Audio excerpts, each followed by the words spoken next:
जय हिंद दोस्तों, कैसे हो आप सभी। तो पॉलिटी की तीसरी क्लास है। इसमें हम भारत शासन अधिनियम 1909 तक का करेंगे। 1919 1935 हम अगली वीडियो में करेंगे। ठीक है, वो थोड़े से लंबे हैं, बोर्ड के ऊपर आते नहीं वो, इसलिए उनको अगली वीडियो में हम करेंगे। देखिए, भारत शासन अधिनियम 1861, इसके अंदर क्या होता है कि भारत के अंदर जो अभी हमारे करंट में हाई कोर्ट्स है, तो हाई कोर्ट की यहाँ पे स्थापना की जाती है। और आईपीसी की धाराएं, जो इंडियन पिनल कोड है, जो आज भी वर्तमान में भी जिनका हम उपयोग कर रहे हैं किसी ना किसी रूप में, तो आईपीसी की धाराओं का भी कहाँ पे होता है, 1861 इंडियन काउंसिल एक्ट के अंदर ही बनती है। पोर्टफोलियो, जब मंत्रालय बोलते हैं, जब भी इलेक्शन होते हैं तो बोलते हैं कि हाँ भाई, इस मंत्री को इतना पोर्टफोलियो दिया जाएगा, इनके इतने मंत्रालय दिए जाएंगे। जो मंत्रालय है या विभागीय जो प्रणाली है, उसका भी जो प्रचलन होता है वो 1861 के इंडियन काउंसिल एक्ट के तहत में होता है। 5 पोर्टफोलियो उस टाइम पे बनाए गए थे। होम, इनकी गृह मंत्रालय, लॉ, इनकी कानून, फाइनेंस, रेवेन्यू और मिलिट्री के लिए। ठीक है। तीसरा, जो राष्ट्रपति के पास में भारत के संविधान अनुच्छेद 123 के तहत में अध्यादेश जारी करने का जो दिया गया है, प्रावधान किया गया, वो भी कहां से लिया गया है, 1861 के भारत शासन अधिनियम से। आपात स्थितियों में वो श्रेय को अध्यादेश जारी कर सकता है वो। ठीक है। उस समय की जो परिषद होती थी, परिषद अगर नहीं चल रही उस समय पे, या परिषद के बिना भी वो 6 महीने तक के लिए अध्यादेश जारी कर सकता था, जो आज भी प्रचलन में है अनुच्छेद 123 के रूप में। ठीक है। इसके अंदर और क्या किया गया, बंगाल, उत्तर पश्चिम सीमा प्रांत, पंजाब, 3 नई विधान परिषदें बनाई गई। ये तो थी पहले, लेकिन इनको भंग कर दिया गया था और दोबारा से फिर ये दोबारा से बनाई गई। और कैनिंग ने अपनी परिषद में 3 भारतीयों को शामिल किया, जिसमें कौन कौन थे, बनारस के राजा थे ईश्वरी प्रसाद सिंह। देखिए, अभी अंग्रेज शामिल किनको करेंगे, जो उनके वफादार होंगे, जो उनके चाटुकार होंगे, उन्हीं को तो शामिल करेंगे वो। तो ये क्या थे, 1857 की क्रांति हुई, उस क्रांति में अंग्रेजों ने किसी ना किसी रूप में उन्होंने साथ दिया था। ठीक है। तो उनको उनकी वफादारी का इनाम दिया, और कुछ भारतीय भी इस चीज से संतुष्ट हो जाए कि हाँ भाई, हमारे लोगों को प्रतिनिधित्व मिल रहा है उस चीज के लिए। तो इसमें कौन कौन थे, बनारस के राजा थे, नाम क्या था, ईश्वरी प्रसाद नारायण सिंह। 1862 में शामिल किया गया, लेकिन नरेंद्र सिंह जी जो पटियाला के महाराजा थे वो शामिल हुए, लेकिन कुछ समय बाद में उनकी मृत्यु हो गई, तो उनके बेटे फिर महेंद्र सिंह जी इसके सदस्य बने। तीसरे थे सर दिनकर राव। अभी क्या होता है कि इनको उनकी जो परिषद थी उसमें शामिल तो कर लिया गया, ना तो ये वोट कर सकते थे वहां पे, ना ही किसी वाद विवाद में हिस्सा ले सकते थे, यानी कि अपनी राय प्रस्तुत कर सकते थे।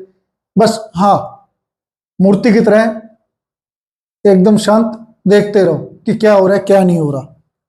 और क्या किया गया भाई, इसी एक्ट के तहत में 1874 में असम और बंगाल का क्या कर दिया गया, विभाजन कर दिया गया।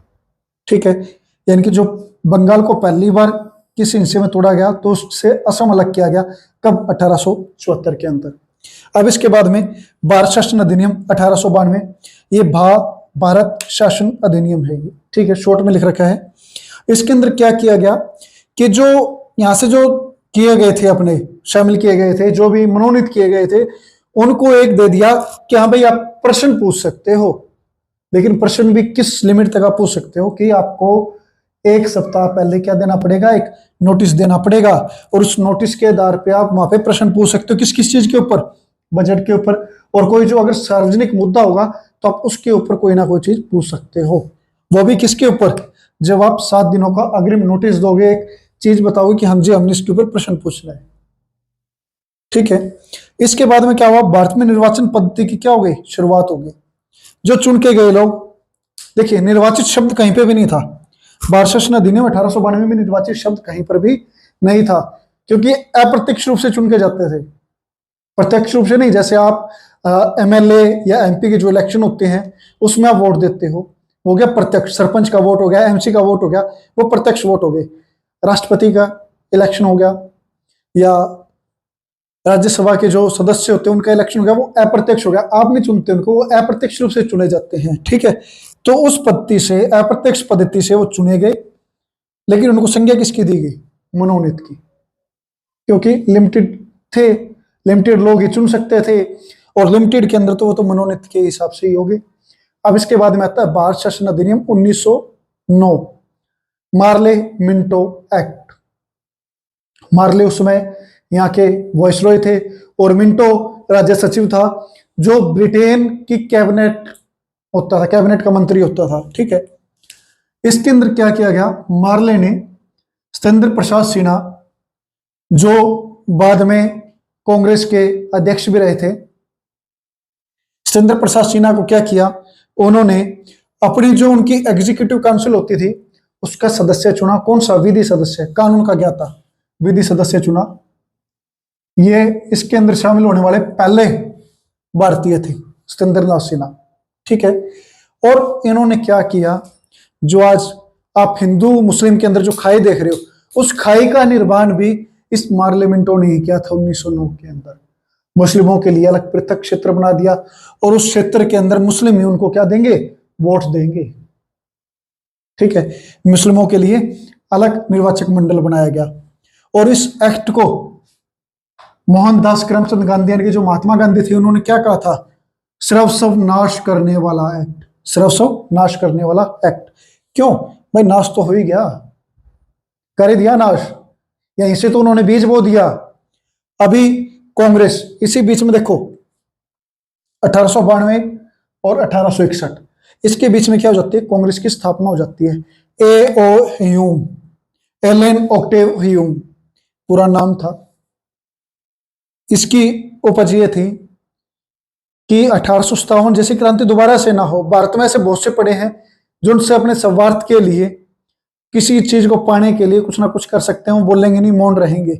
ऐसे एजुकेटेड, जिनको आप बोलते हो पढ़े लिखे, ऐसे लोगों का एक ग्रुप बनाया और उस ग्रुप बनाकर उसने कांग्रेस की स्थापना की। कब, 18 दिसंबर 1985 को। 72 सदस्य थे जब कांग्रेस बनी। कहां पे बनी, गोकुलदास तेजपाल संस्कृत महाविद्यालय। ये ना, जो एक होता अपने मिडिल क्लास के लोग नहीं थे इसके अंदर, अपर क्लास के लोग थे, उच्च वर्गीय थे, कुलीन वर्गीय थे, मीडियम वर्ग का कोई था ही नहीं उसके अंदर। अगर मीडियम वर्ग का होता तभी तो वो मीडियम वर्ग के बारे में सोचते। 1885 में बन गई। 1905 में कर्जन ने क्या कर दिया, बंगाल का विभाजन कर दिया और भंग भंग आंदोलन शुरू किया। बंगाल विभाजन क्या करो, भंग करो। ठीक है, यह स्वदेशी आंदोलन स्टार्ट किया। कौन थे इसके, बाल गंगाधर तिलक। और इसके अंदर जो मेन थे, लाल बाल पाल, स्वदेशी आंदोलन यहां से स्टार्ट हुआ। 1905 के बंगाल विभाजन के कारण, कर्जन ने क्या किया, मुस्लिमों के लिए, जो आज के टाइम पे जो पाकिस्तान या नीचे जो अपने आप बात ले लीजिए बांग्लादेश की, वो उपज तो यहीं से गिरी थी। पृथक क्षेत्र दे दिया पहले उनको, ये रहा 1909 के अंदर पृथक क्षेत्र दे दिया, यहीं से तो उपज गिरी उनकी, यहीं से तो शुरुआत हुई हिंदू मुस्लिम के बीच में फूट डालने की। हिंदू बहुल क्षेत्र अलग कर दिया, मुस्लिम बहुल क्षेत्र अलग कर दिया, बंगाल का विभाजन कर दिया। लेकिन बंगाल के लोग इतने समझदार थे, उन्होंने इसका विरोध किया, आंदोलन चलाया कि हम विदेशी चीजों का बहिष्कार करेंगे, स्वदेशी चीजों को अपनाएंगे। और आंदोलन इतना सफल हुआ कि कांग्रेस इसके बाद में, इसी आंदोलन के बाद में कांग्रेस मेन रूप से आने लगी, आंदोलन के अंदर दिखने लगी। जब नरम दल गरम दल अलग अलग हुए, इसके अंदर और जनता जुड़ी, विचारधारा नई विचारधारा, मध्यम वर्गीय, इसके अंदर कांग्रेस में लोग जुड़े। उसके बाद में जन जन की आवाज बनी। उससे पहले तक तो ये आवाज सिर्फ उच्च वर्गीय लोगों की थी। दोस्तों, वीडियो पसंद आए तो वीडियो को लाइक करें, अपने दोस्तों के साथ शेयर करें। अगर आप ये वीडियो फेसबुक पे देख रहे हैं तो फेसबुक पेज को लाइक करें। अगर आप यूट्यूब पे देख रहे हैं, चैनल को सब्सक्राइब करें। धन्यवाद। जय हिंद, जय भारत।